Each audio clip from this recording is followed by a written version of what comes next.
Okay, hi students. So today we are about to read Agamemnon's dream. So this is a part of Homer's Iliad. So when you want to know about Homer, you just have to remember that Homer has given the best classical pieces to the world. One is the Iliad, the other one is the Odyssey. So now we are about to see Agamemnon's dream. So before getting into the poem, the first thing that we need to know is the background of this particular poem. So who is Agamemnon? What is happening here? So Agamemnon, Achilles belong to King Menelaus' team.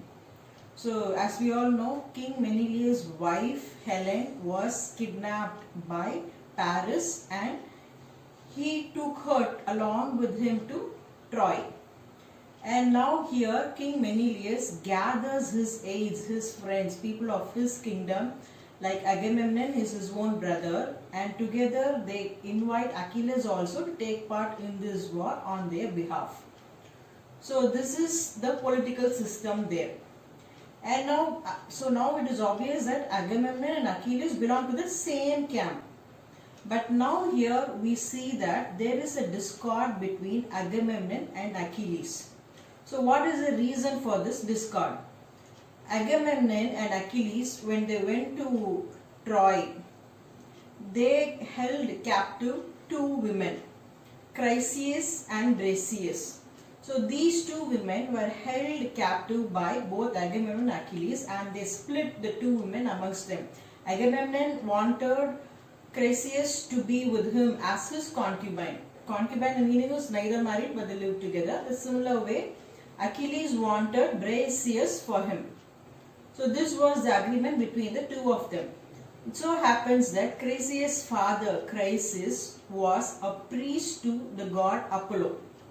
So this Chryses approached Agamemnon with a huge ransom and in return asking for his daughter, which Agamemnon turned it down. So now Chryses has no other choice but to seek the mercy of God Apollo. And God Apollo was very much impressed by Chryseis and he accepts to do things in favor of Chryseis. Meaning which God Apollo is now against Agamemnon. So now what does the god do? He spreads plague amongst the soldiers of Agamemnon. After 10 days, Agamemnon realizes that he has made a mistake. And he agrees to return Chryseis to the father under the condition that Briseis should be given to Agamemnon. And now this Achilles does not accept. He thinks it is a slay on his honor. So he refuses to return Briseis to Agamemnon. Both of them belong to the same team and they are against Troy. And now there is a cold war between Agamemnon and Achilles. Achilles thinks it will be a dishonor to him if he returns Briseis to Agamemnon. But Agamemnon has no other choice. He has to return Chryseis to the father. Otherwise he will be earning the wrath of god Apollo and he will definitely lose the battle. So now Achilles, not knowing what to do, he approaches his mother Thetis. She is a sea nymph, meaning she lives in the sea. And she is a sea fairy.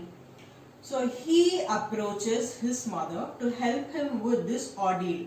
So what can the mother do? Why is he approaching his mother? Not just because he is his mother, but Thetis has a deal or what do you call, a promise made by Zeus. Who is Zeus? Zeus is the chief god and he is the god of sky and thunder and he is the most powerful god. So Zeus has made a promise to Thetis that someday he will fulfill one of her wishes. Why? Because Thetis has once rescued the very sad plight of Zeus. There was a conspiracy against him by Hera, Poseidon and Olympus. All the Olympians, people living in Mount Olympus. Zeus is the god of Mount Olympus and these Olympians plotted against Zeus. And now when they plotted against him, Thetis helped Zeus in that particular situation, and so he had made a promise to Thetis that someday he will help her out. And now Achilles is goading his mother to approach Zeus to save him from this particular situation. So now Thetis goes to Zeus and tells that my son has to win, meaning which Agamemnon has to lose. Both of them belong to the same camp, but still one of them should lose. Basically, what do we call it today? Maybe an ego clash. And now Zeus understands that he has to fulfill the promise he made to Thetis. And so he keeps thinking on how to go about it. And what he decides upon is that he shall send a dream to Agamemnon as some kind of a messenger, a word from above, a divine message. So he chooses Agamemnon's dream.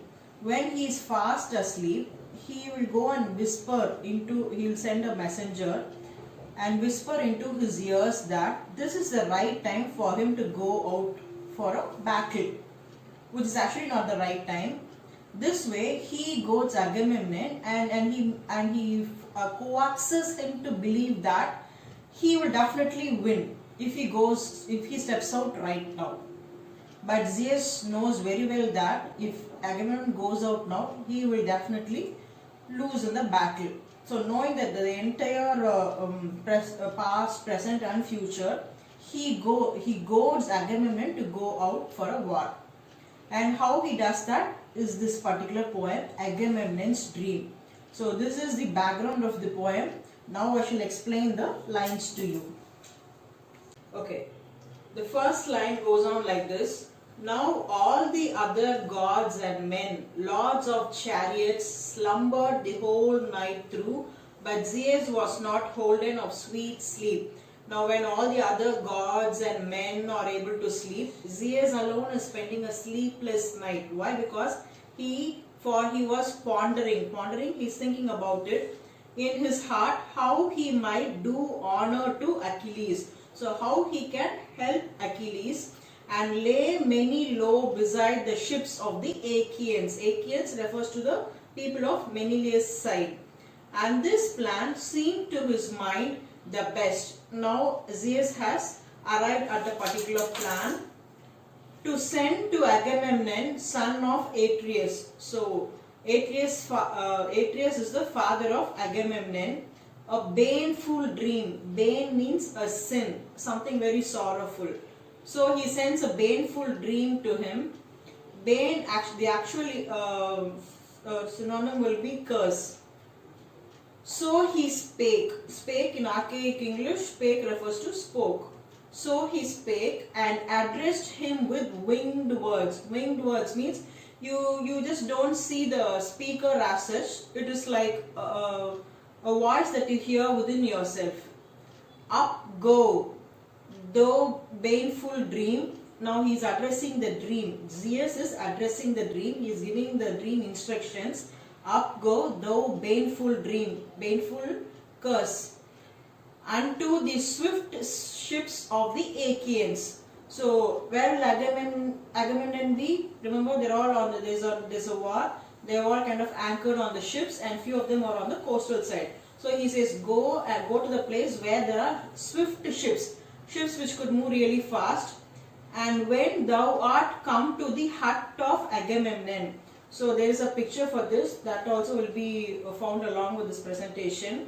So there are a lot of huts there. Find out Agamemnon's hut. Who is Agamemnon? Son of Atreus. Tell him all my word truly, even as I charge thee. Bid him arm the long-haired Achaeans. You should know something. All the Achaeans or the people of Menelaus' side, like Agamemnon, Achilles, Dionysus, all of them are referred to as long-haired people.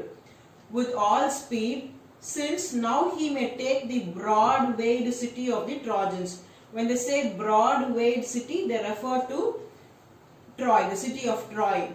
For the immortals that have homes upon Olympus.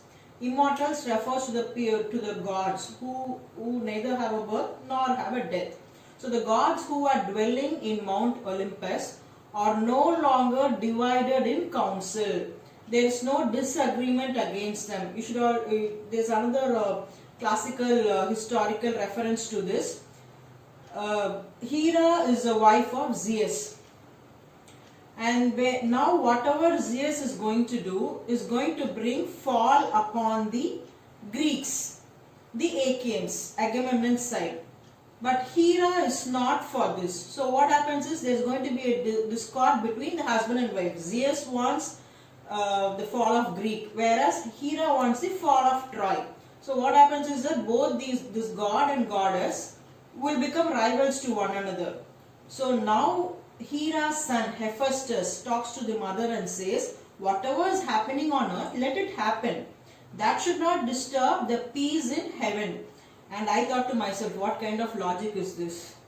Since Hera had went the minds of all her supplication, and over the Trojans hang woes. So now Hera and Zeus have come to some kind of a compromise. Okay, whatever is happening on earth, that should not reflect upon our relationship. So they have come to that agreement. So now Zeus is telling, now we have reached this settlement, so I can go ahead with my whims and fancies irrespective of what my wife has in her mind.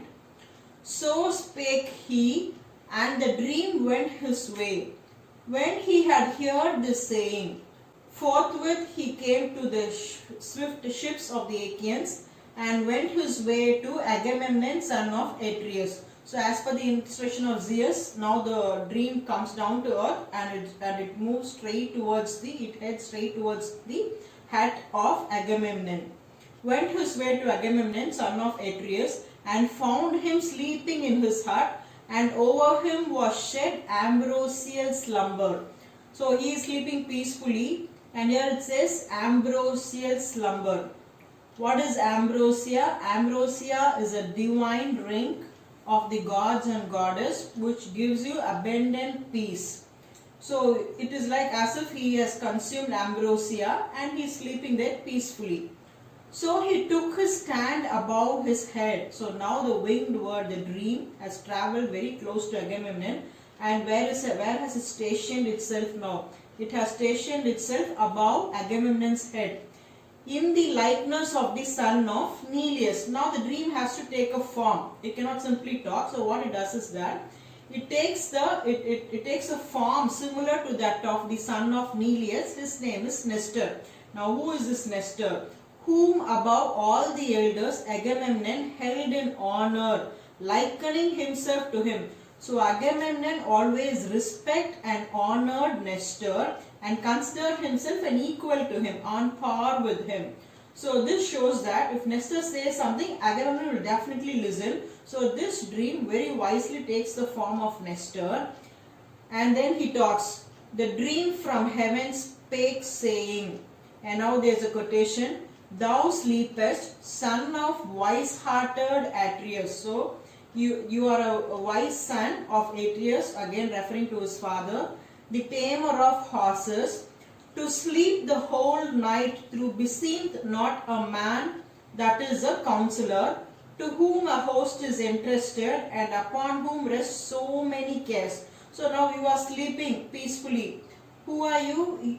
So many people are under your trust and care. So you are in a very responsible position now. But now hearken thou quickly unto me, for I am a messenger to thee from Zeus.